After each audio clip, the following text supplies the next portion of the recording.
Sex is a physiological need, and women who don't have sex with their husbands really shouldn't be surprised when they end up cheating. I guess my ultimate point is that, it's easy, I think, to feel sad for someone who's cheated on, but I think often we should also feel sad for the person who has cheated. These aren't like mental health issues. This isn't something that talking it out is going to fix. Yeah, I'm very concerned about men suffering through this because it is suffering. We applaud women who leave or even cheat on men who don't satisfy them sexually, but the reverse is not true. We expect men to grin and bear little to no sex for years and shame them as deviants and selfish if they give in. Why don't they leave? It's not so easy. Not having sex doesn't mean there isn't still immense love there and sharing a home and kids and grandkids. If we aren't going to have sex with our spouses, maybe we should 1, divorce, or 2, let them fulfill their needs elsewhere. Does anyone really expect the average woman to go, oh yeah, sure, go ahead, go have sex with someone else, sure? No, of course not. And it may not even be, maybe the person who doesn't want sex is still like, okay, yeah, we'll still have sex, but maybe it's not so enjoyable for the other partner because they know that their partner's not into it. They want to have sex with someone who's into it, maybe. Again, I don't think this is necessarily an issue that therapy is going to solve. I think the issue is pretty clear. This person wants sex and they're not getting sex. How are you going to fix that? I think there are ultimately 3 options. Divorce, let your partner fulfill their needs elsewhere, or the partner decides to just grin and bear it. There's a difference between being in a bad open relationship and entering into an open relationship for bad reasons. It's that second category I really want to talk about here. The first category is broad. A relationship can be a bad relationship for all kinds of reasons, like drug addiction, alcohol, gambling, whatever. You hate each other's parents. Doesn't matter, right? What I want to focus on here is entering into an open relationship or taking a closed relationship and making it open for the wrong reasons.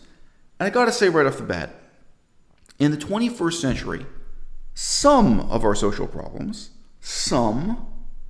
are exacerbated because we all grew up watching TV. Now, that is not to say these problems just wouldn't exist at all in some, ancient society that didn't have television sets. They do. I mean, you can read the anthropological literature and you can go to Papua New Guinea and live with the last groups of tribal people who don't have TV sets and they still cheat on their wives. I'm not making that claim. One of the things I noticed growing up was that TV shows would have a regular cast of characters who appeared every week. And then the viewers were really encouraged to kind of dehumanize the occasional characters. On the sitcom Jerry Seinfeld, he'd have a new girlfriend every week, and the girlfriend didn't matter, right? The girlfriend arrived and departed like a prop. On Beverly Hills 90210, there was the regular cast of characters, some of whom were boyfriends and girlfriends amongst themselves, whatever relationships they had. But then if any of them ever had a new relationship coming in from the outside, that person just served one purpose in the plot. They in no way had their own relationships, their own desires, their own goals in life that mattered. They didn't have their own ambitions that would change the plot in any way. They would just serve a purpose for the regular cast of characters. When I listen to somebody like Swayze, somebody like Unnatural Vegan, who you heard at the start of this video, when I hear her talking about a closed relationship becoming open, of the couple who are the protagonists on this TV show, opening up the relationship to allow in other people, I think there's a real dehumanization of those other people. And to me, it just reflects that habit of mind that we all cultivated watching TV shows.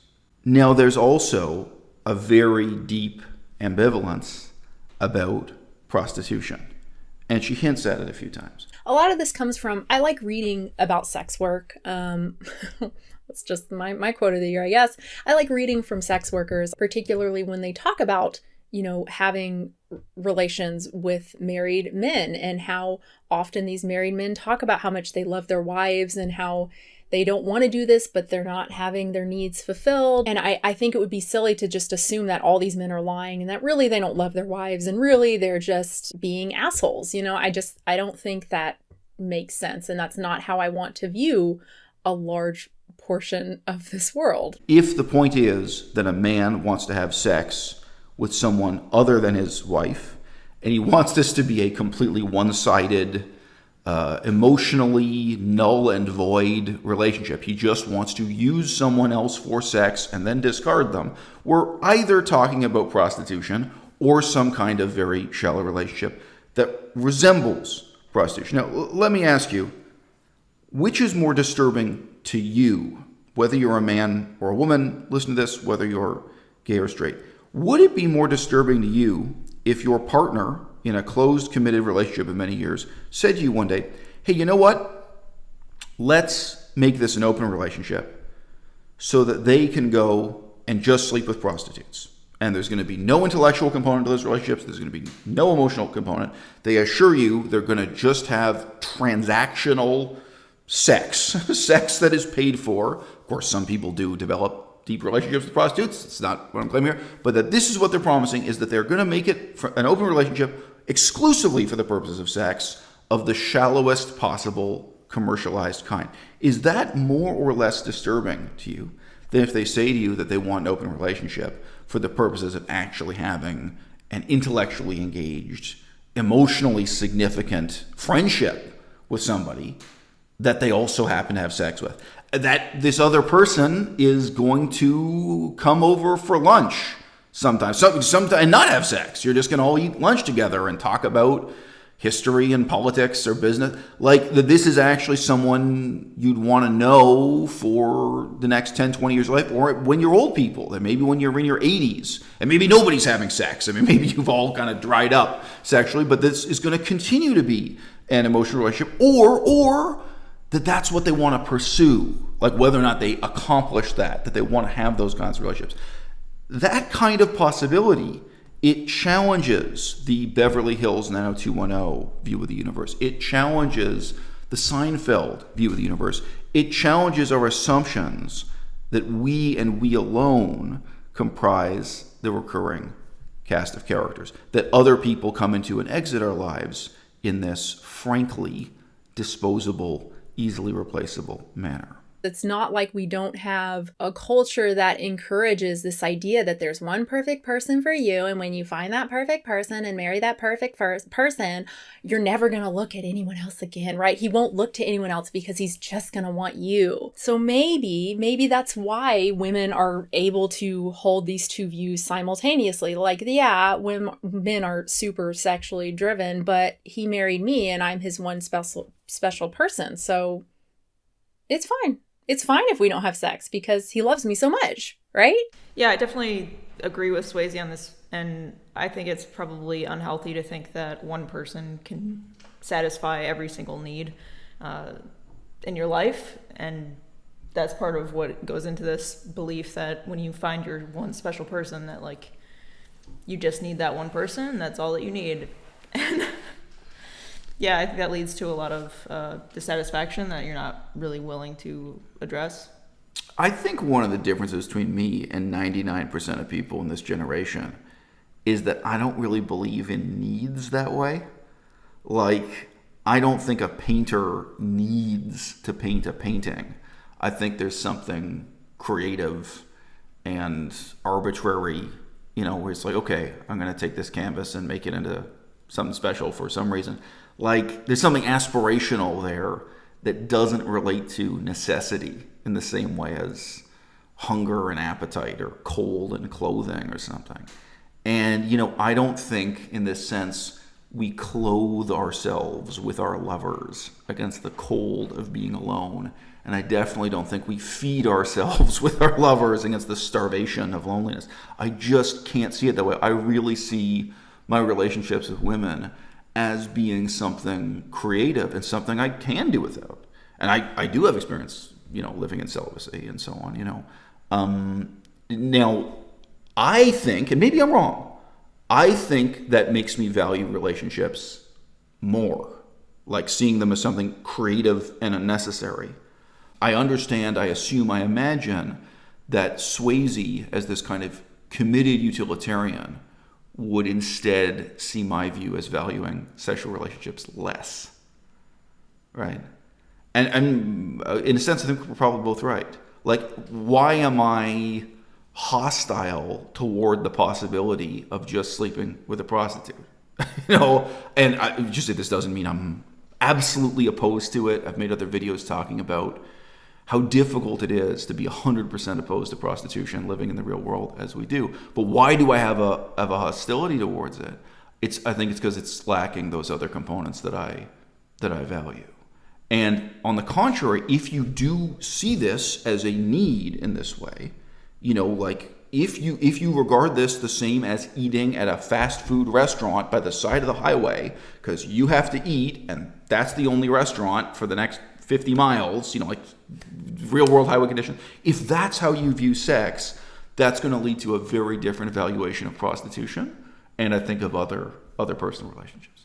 I guess my ultimate point is that, it's easy, I think, to feel sad for someone who's cheated on, but I think often we should also feel sad for the person who has cheated. I'm starting at the end of this story, and I will just say that while many stories of this kind on Reddit that then get bandied about here on YouTube are fictional, or they are fiction masquerading as autobiographical fact, in this case, I believe this story to be true. And one of the reasons for that is this guy protested that he's divorcing his wife, he hates his wife, he doesn't trust his wife anymore, kind of again and again and again.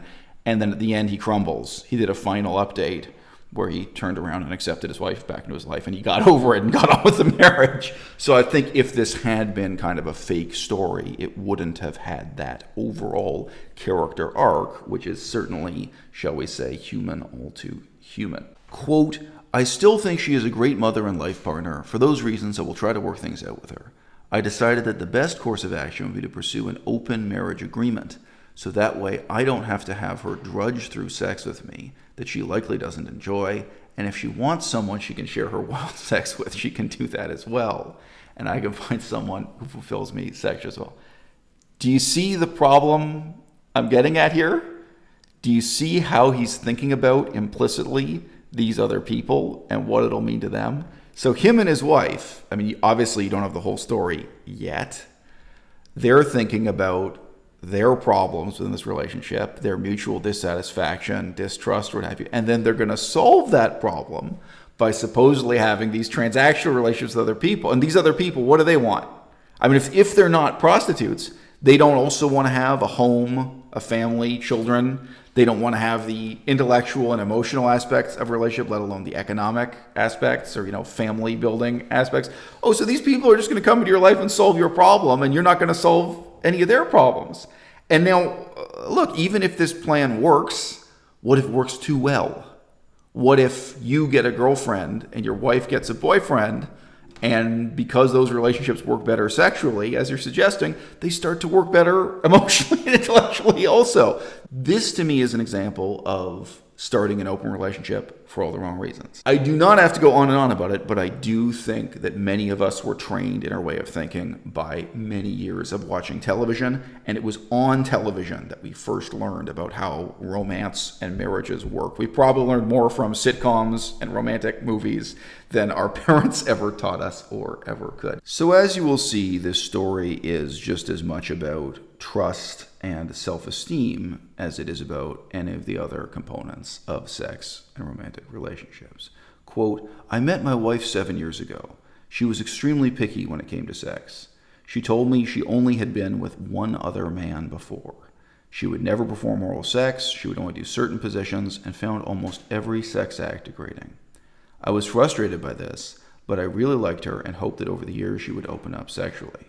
Over the years, it never got any better, but I learned to get over it. Well, I ended up finding an old video from her college days of her engaging in group sex with 6 other people, 5 guys, and 1 girl. In the video, she has anal sex, oral sex, gets double-teamed, and yells multiple times that she is a filthy WH word, shall we say, for the 21st century. All of it she was enthusiastic about. I ended up feeling really sad. I can understand there are certain things people don't want to do, but it was the fact that she didn't want to do them with him, with her husband, but she was willing to do it with these other guys. So here we get his summary of his confrontation with his wife. She continued to deny that anything of the kind had happened and evade his suggestions that she had some history doing something like porn, up until the moment when he confronts her with the fact that he has seen the video and he has the video in his possession. Different people would respond to this crisis in different ways, but you can see here that his problem is, on the one hand, the loss of trust within the relationship, and then the loss of self-esteem he feels, because his sense is that she was more attracted to these men than she was to him, that in a sense she had more of a gratifying sexual relationship with these complete strangers in college when he looks at this videotape and then he looks at the reality of what his sex life has been over these many years. It is one thing to lie about sleeping with other guys. It's not that you didn't like doing those things. You didn't like doing them with me. She replies, I can do that stuff with you. I am attracted to you. You know that. He says, I don't want you to do it because you feel like you have to. I want someone that actually desires me. Close quote. So you see what a terrible dead end the relationship has come to. Before, he thought the problem was that she didn't like sex. Now, he feels the problem is she doesn't like him. She doesn't want to have sex with him. Also, she told him that she'd only ever had sex with one man other than him, which is a very serious lie, and it's something he'd borne with him, and it's something that justified her lack of sexual interest or lack of sexual ability in the relationship up to this point. So the sense of dishonesty and betrayal is significant. Mm-hmm. It is. So at this point, he's 100% set on divorce. He thinks the relationship can't possibly persist, but as you're going to see in a moment, he comes up with this brilliant solution that they could have an open relationship, as if having sex with other people is going to solve the problem that you're not having sex with your wife. Those are really, it's just, more problems. More people, more problems, you might say. All right, quote, he ended up leaving his wife. She kept trying to stop him. She kept on begging him to stay, promising that he could do anything he wanted to her. It was truly pathetic, and he lost all respect for his wife, the way that she was trying to manipulate him with sex. So again, for him, part of the problem is he doesn't want her to grudgingly or in a dutiful way do these things with him, given that they've been together for 7 years and she never wanted to do these things or found them repulsive or something, or just generally was terrible in bed. It can't possibly be that now that she's shamed and humiliated, but the revelation of her real past from high school and college, which, as you can imagine, was a lot more than just these particular 6 or 7 guys in the video. You got to warm up to that kind of thing. I mean, she obviously had this impressive career, which is starting to come out as he's interrogating her and snooping around. What am I supposed to say? I don't know. Yeah, I mean, this is a case for a sexual psychologist. I don't know. If maybe she saw herself as this person in college, like, okay, I'm going to use these years of my life to be a filthy WH word, and then I'm going to marry somebody and be seen as somebody respectful and prudish almost. This is a problem. That was her goal, or what? Or if maybe she switched to a mothering role and they have a kid together, right. She just turned off that side of her life. But look, I'd also say she chose this man, and this is how she relates to this man, and I think he is partly correct. I'm not saying the problem is him. It's not as simple as that, but the problem is their relationship. The problem is who he is for her, and 7 years is sure as hell long enough to know. Yeah. Right. Anyway, but he feels this is her manipulating him. It doesn't matter how much she promises that she can now be his filthy whore. If she doesn't want to, if she wasn't turned on by, if she wasn't sincerely enthusiastic or interested, she wasn't drawn to him or drawn to this kind of thing, he doesn't want her to. It's about honesty, and I think that's a big part of sex, and that's a much part of attraction to somebody. And well, in marriage, of course, and raising kids. I mean, it's all I don't know how much honesty do you need for a one-night stand versus a 7-year marriage. I don't know, but the fundamental thing is that he doesn't trust her anymore, and nothing she can say is going to. When that honesty is gone and when that trust is gone, what kind of relationship can you really have? But there's the further paradox of how could you solve that problem by sleeping with prostitutes? And that's what we're talking about here. It's either prostitutes or relationships that are so shallow and limited transactional that they're equivalent to prostitutes. He's not saying he's going to have another woman who's like the mother of his children or is really meaningfully involved in his life. Intellectually, emotionally, the adjectives. Going one or two ways. I mean, I think you're going to continue, but it could be that she admits everything. She's honest about every partner. he is already honest with her so that they're on the same page, and then they can start, moving forward. Like, now that this is, for whatever reason, she was hiding it for so many years. Okay. But he or would they break still up and he decide, would still have resentment because he's been committed to this relationship. He's been honest for 7 years of terrible sex. Yeah, Right. yeah. And probably that's part of 7 why years that are early in his life, right? Like thinking right. this is going to be the rest of my life. I'm with this person that's bad in bed or Right, and isn't probably- attracted to me. It and doesn't that's- make me feel sexually That's probably satisfied. part of why she chose him. He was that kind of dutiful, stay at home and raise a kid kind of guy. Yeah. Homemaking kind of guy. He was the guy she settled down with. But she didn't think about it from his perspective. She didn't think of what kind of deal he was getting. Yeah. So yeah, it's profoundly selfish. And I don't even agree with his assessment that she's now trying to be manipulative towards him. But the point is, what she's offering can't solve the problem. You can't buy back trust with oral sex or anal sex or even 3 ways with prostitutes. It's never gonna, that's the wrong solution for this problem that you've created. All right. So maybe this is about trust and maybe this is about his loss of self-esteem. But in either case, the solution is not going to be sex. The solution is not going to be sex with other people. The solution is not going to be opening up and having an open relationship. It's not going to be having sex with prostitutes, which I'm saying implicitly is really what he's assuming, because he's not talking about having meaningful relationships with other people equal to his relationship with his wife. He says he really believes that she just isn't attracted to him the way she was to those other guys. That's why she felt liberated with them. That's why she felt fine being their whore, but won't even give her husband a blowjob. Here's the crucial part of the story where he confronts his wife with the option of having an open relationship. The first paragraph here won't come as any surprise to you. He's saying no matter what sex acts she performs for him now, he's always going to assume that she's being motivated by guilt. She didn't want to do these things for 7 years. The video showed that she actually had liked doing those things in the past, or perhaps all along. So now she can't just change, or if she does just change, he's going to feel that this is phony, that this is artifice. She's just doing it out of compulsion.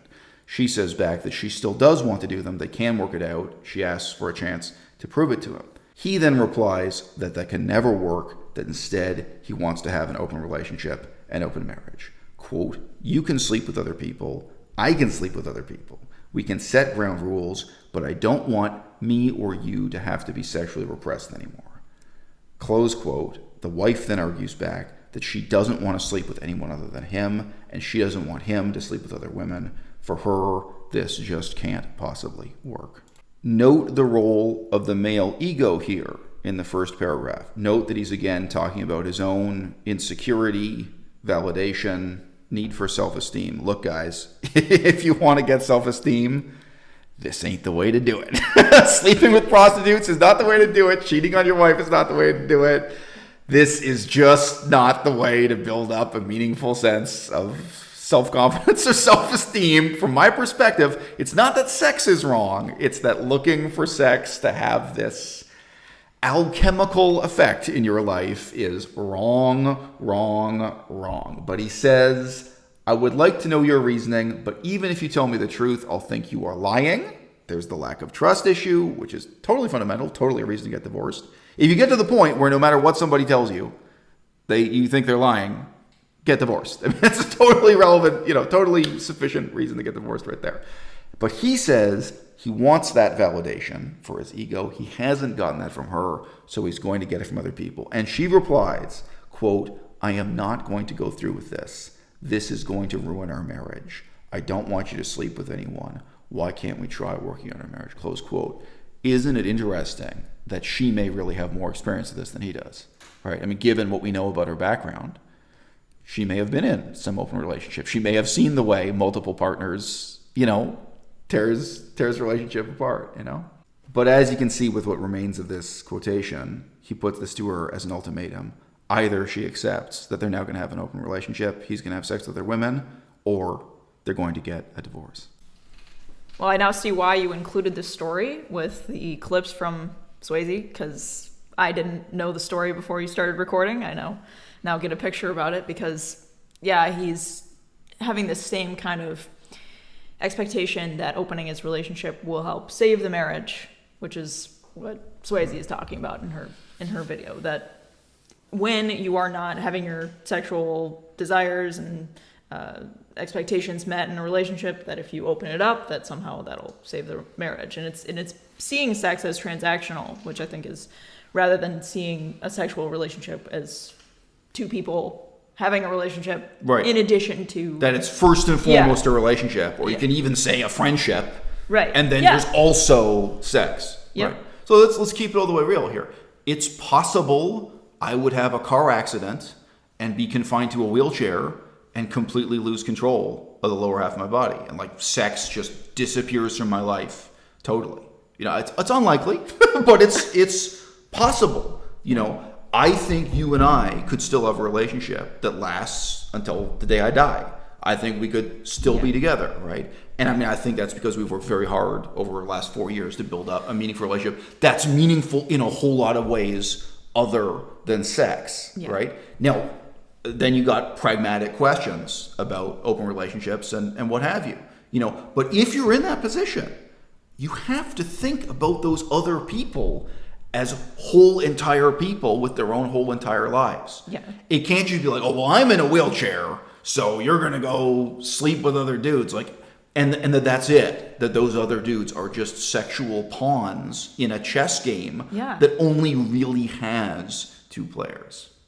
So one part of human evil is people using the wrong solution to a problem and then trying to force the parts to fit. A lot of human evil comes out of short-term thinking. I've said that for years. Yeah. You're thinking very short-term, in a very short-term, self-serving way about what's really a long-term, profound problem, right? And then I think yet more human evil comes out of a lack of imagination, where you have to challenge yourself to really imagine how the other people in this relationship feel. How is this guy gonna feel? Like, oh yeah, well, she's married to some genius in a wheelchair. That's pretty fucked up for him too, right? What is this situation that's in the totality of its circumstances? How are you gonna live with it? How are you gonna live with yourself? So I close the video by saying, ultimately, you don't choose to be happy. You don't choose to be sad. You get to choose what kind of person you want to be. Ultimately, we live a life where the ethical decisions we make are the only decisions we can make. You might think sleeping with a prostitute will make you happy. You might think getting a new girlfriend or new boyfriend or new husband or new wife is going to make you happy. You don't know that. The outcomes are very hard to know. What you can know is what set of rules you're going to live by, how you're going to become a better person or a worse person, how you're going to commit to one or another set of rules so that you can be the person that you want to be.